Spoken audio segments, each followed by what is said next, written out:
ఆలిని, ఆలిని అంటే భార్యని, భార్యని గౌరవించడం రావాలి జీవితంలో. ఎందుకు రావాలి అని అడగచ్చు మీరు. మా అమ్మ నన్ను కంది కాబట్టి ఆవిడికి సహజంగా ప్రేమ. మా నాన్నగారు ఆయన తేజస్సు కదూ నేను నా పుట్టుకకి కారణం, అందుకని ఆయనకి నేనంటే ప్రేమ. దానికి ఒక కారణం ఉంది.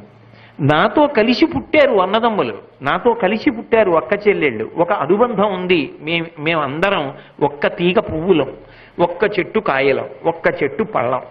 కాబట్టి ఒక్క చోట కలుసుకున్నప్పుడు మా అన్నయ్య, మా తమ్ముడు, మా అక్క, మా చెల్లి అని మేము ఒకళ్ళ చేతులు ఒకళ్ళు పట్టుకోవడానికి, కలిసి తినడం, కలిసి కూర్చోవడం, కలిసి మాట్లాడుకోవడం. రాత్రి 1 గంట అయిపోయినా చిన్నపిల్లలు అయిపోయి, ఒరే నీకు గుర్తుందా, నువ్వు ఏదైనా హాస్యానికి కానీ నవ్వడం మొదలెట్టావా ఇల్లు బద్దలైపోయేటట్టు నవ్వుతావు. మామూలుగా అంత పెద్ద నవ్వు నవ్వవు. నువ్వు అంత సంతోషపడిపోయావా ఆ నవ్వు ఊళ్ళో వాళ్ళందరికీ వినపడుతుంది, అలా నవ్వుతావు. ఓసారి నీకు గుర్తుందా మనందరం కలిసి ఓ చలనచిత్రానికి వెడితే, అయ్య బాబోయ్ నువ్వు నవ్విన నవ్వుకి అందరూ వెనక్కి తిరిగి నిన్నే చూశారు అని గుర్తు తెచ్చుకుని అన్నదమ్ములు అక్క చెల్లెళ్ళు అందరూ కూర్చుని మళ్ళీ అది తెలుసుకుని నవ్వుకుంటూ రాత్రి 1 గంట 2 అయిపోతే భార్య వచ్చి ఇంకా పడుకుందరు, రేపు మాట్లాడుకుందరు కానీ అందా. ఓ అనుబంధం ఉందా? ఒక తీగ పువ్వులు కాబట్టి, ఒక చెట్టు కాయలు కాబట్టి అనుబంధం ఉంది. భార్య ఎవరు? ఆమె నాతో కలిసి పుట్టిందా? నాతో కలిసి పెరిగిందా? నాతో కలిసి చదువుకుందా? ఎక్కడో పుట్టింది, ఏ ఊళ్ళోనో. నేను ఓ జిల్లా వాడిని అయితే ఆమె ఇంకో జిల్లాకి చెందిన పిల్ల. అసలు ఆ అమ్మాయి ఎవరో నాకు తెలియదు. ఆ అమ్మాయికి కొంత వయసు వచ్చేసింది, నాకు కొంత వయసు వచ్చేసింది. ఆ అమ్మాయికి ఏదో ఒక పదార్థం తినడం ఇష్టం, నాకేదో ఒక పదార్థం తినడం ఇష్టం. కానీ ఈయన భర్త అని నేను ఆమె మెడలో 3 ముళ్ళు వేయగానే ఆమె తన ఇంటి పేరు వదిలేసింది, వంశం వదిలేసింది, తన ఊరు వదిలేసింది, తల్లిదండ్రుల్ని వదిలిపెట్టేసింది, తోబుట్టువులను వదిలిపెట్టేసింది, స్నేహితులను వదిలిపెట్టేసింది. ఆయన ఎవరో తెలియదు, తాళి కట్టాడు, ఆయన తోడిదే జీవితమని చిటికిన వేలు పట్టుకుని ఊరు కాని ఊరు వచ్చేసింది. ఆ అమ్మాయిని సుఖపెట్టడమే నీకు చేత కాకపోతే, ఆ అమ్మాయి కిలకిలా నవ్వేటట్టుగా పలకరించడమే నీకు చేత కాకపోతే, ఇక నువ్వు ఎవరిని సుఖపెట్టగలవు జీవితంలో? ఇంతకన్నా త్యాగం చేసి నీతో వచ్చేవాళ్ళు ఎవరైనా ఉంటారా? ఎవరు ఉండరుగా. నీ తేజస్సును ఆమె పొందింది, పొంది నువ్వు తండ్రి అవ్వాలి, నీ వంశం నిలబడాలని ఆమె మరణ సదృశమైన వేదనను పొందింది. ఎంత నిత్తురుపోయిందో. ఆమె బ్రతుకుతుందో బ్రతకదో కానీ నవ్వుతూ వెళ్ళిపోయింది వైద్యశాలలోకి. వెళ్ళిపోయి క్యారుమని బిడ్డ ఏడవగానే ఆయన తండ్రి అయ్యారని ఆనందపడిపోయింది. అమ్మా అమ్మా అని పిల్లవాడు తిరుగుతుంటే, నీకు నాకు కూడా రక్షకుడు ఆయనరా, నన్ను అమ్మ నువ్వు అను, ఆయన్ని నాన్నగారు మీరు అను అని నాన్నగారిని పరిచయం చేసింది. అంత ఉదాత్తురలే జీవితంలో ఆయన చేతిలో నేను వెళ్ళిపోవాలి అనగలిగిన మనిషి కదా. నీ కోసం అహరహం పరితపించిపోతుంది. అటువంటి వ్యక్తినే నువ్వు నమ్మలేకపోతే, అటువంటి వ్యక్తిని ప్రేమతో గౌరవించడం నీకు చేత కాకపోతే, ఆమెని సంతోషపెట్టేలా నేను మాట్లాడలేకపోతే ఎలా? ఎంత గొప్పవాడైనా భార్య దగ్గరికి వెళ్ళేటప్పటికి మాత్రం ఆమె సంతోషించేటట్టుగా మాట్లాడాలి, ఆమె నవ్వేటట్టుగా చూసుకోవాలి. ఆయనకి నేను భార్యని అని ఆమె సంతోషపడేటట్టుగా భర్త ప్రవర్తించాలి. ఆ ప్రేమ, ఆమె త్యాగం నీకు జ్ఞాపకం లేకపోతే, కేవలం నువ్వు ఎంతసేపు శాసకుడివి, ఆమె నిన్ను అనువర్తించాలంతే. ఆమె ఇంట్లో ఉన్న ఒక యంత్రం లాంటిది అని నువ్వు అనుకుంటే, అసలు అంత త్యాగం చేసి నీ వెంట వచ్చిన వ్యక్తి, నువ్వు లేకపోతే ఇంకా ఆమె బ్రతుకే లేదని నమ్మి నిలబడినటువంటి వ్యక్తి, నీకు కొంచెం అనారోగ్యం వస్తే తల్లడిల్లిపోయి 1000 మొక్కులు మొక్కే వ్యక్తి, అటువంటి వ్యక్తి నీ వలన సంతోషాన్ని పొందలేకపోతే, నేను ఎలా నమ్మి నీతో స్నేహం చేయను? ఆమెనే చూడని వాడివి నన్ను చూస్తావా నువ్వు స్నేహితుడిగా? నిన్ను నమ్మి నేను నీతో స్నేహం చేయనా? అందుకే భార్య గురించి పరాయి వాళ్ళ దగ్గర విమర్శించి తక్కువ చేసి మాట్లాడడం వేకితనం. దిద్దుకోగలిగితే దిద్దుకో, కాకపోతే సర్దుకో, మూడో మార్గం లేదు అంతే. అది జీవితాంత అనుబంధం. ఈ దేశంలో చావో రేవో అంతే. మంగళసూత్రం కట్టాక ఒక్క భార్య, రామచంద్రమూర్తి సిద్ధాంతం. ప్రపంచ దేశాలన్నీ కూడా మోకరిల్లి నమస్కారం దేనికి చేశాయంటే ఈ దేశానికి.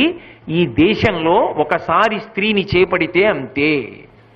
స్త్రీ పురుషులంతే. అంత పవిత్రమైన కలయిక, అంత గొప్ప ఆశ్రమం. అటువంటి భార్య ఈసడింపవలసినది కాదు. పరమ ప్రేమతో నువ్వు చూడదగినటువంటి వ్యక్తి, గౌరవింపదగిన వ్యక్తి. యథార్థానికి ఇంకా లోతుగానే చెప్పవలసి వస్తే ఆమె నీ జీవితంలో ఉత్తమ లోకాలు పొందడానికి పుణ్యమునకు కారణం ఆమెయే. ఆమె లేదు యజ్ఞం చేయకూడదు, ఆమె లేదు యాగం చేయకూడదు, ఆమె లేదు కడుపున పుట్టిన కూతుర్ని కన్యాదానం చేయడానికి వీల్లేదు, పీటల మీద కూర్చోడానికి. ఆమె నీ పుణ్యమునకంతటికీ కూడా కారణమై ఉన్నది. ఆమె లేని నాడు నీకు ఉత్తమ క్రియలు చెయ్యడానికి కూడా అధికారం లేదు. అందుకే ఒక వ్యక్తి శాస్త్రం బాగా తెలుసున్నవాడు ఒక మాట అన్నాడు, భార్య మరణిస్తే నాకు ఇహంలో సుఖం పోయింది, పరలోకాలకి చెందడానికి కావలసిన పుణ్యము పోయింది, రెండింటిని మూట కట్టి పట్టుకుపోయావే అన్నాడు. ఆమె లేని నాడు నేను నిష్కర్షగా చెప్తున్నా, ఆడపిల్లకి పుట్టిల్లేదండి. తండ్రి ఉంటేనా వస్తుంది ఆడపిల్ల?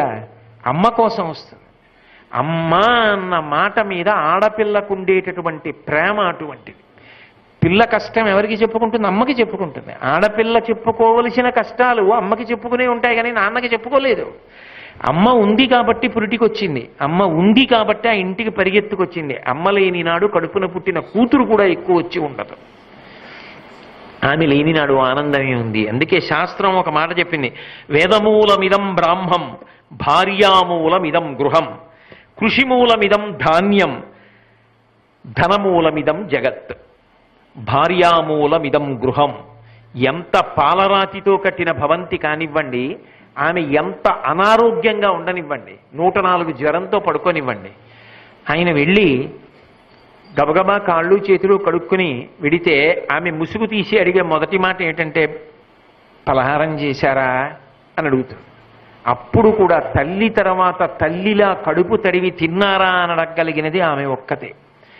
నా మీద బెంగ పెట్టుకుని సరిగా తింటలేదా, నాకు తగ్గిపోతుందండి, ఇవాళ 2 గంటలు జ్వరం లేదు తెలుసా, మీరు కడుపు నిండా తినండి, మీరు బెంగ పెట్టుకోకండి అని తన బాధ పంటి బిగువున దాచుకుంటుంది. అలాంటి వ్యక్తి జీవితంలో ఎక్కడి నుంచి వస్తుందండి? నిజంగా బల్జేపల్లి వారి సత్యహరిశ్చంద్రియని చదువుతుంటే కన్నుల నీరు రాకుండా 5 కాగితాలు చదవలే. చంద్రమతీదేవిని హరిశ్చంద్రుడు కత్తిపెట్టి వధించవలసి వచ్చింది ధర్మం కోసం, రాజాజ్ఞ.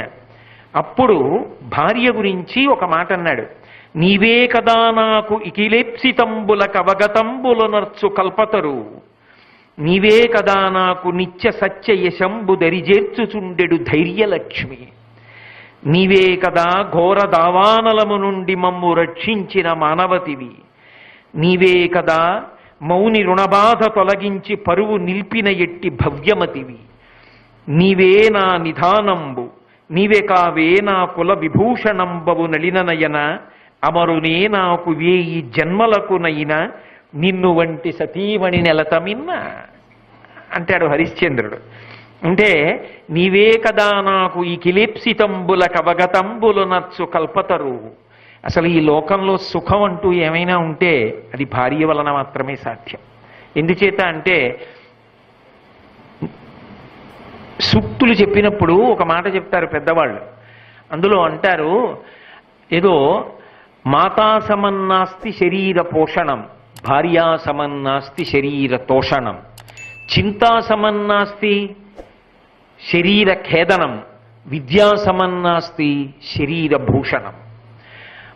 మాతా సమన్నాస్తి శరీర పోషణం, అమ్మలా ఈ శరీరాన్ని పోషించేవాళ్ళు లేరు. పసితనంలో దీనికి పాలిచ్చి పోషించింది అమ్మ. ఆ అమ్మ లేని నాడు ఈ శరీరం ఎలా నిలబడుతుంది?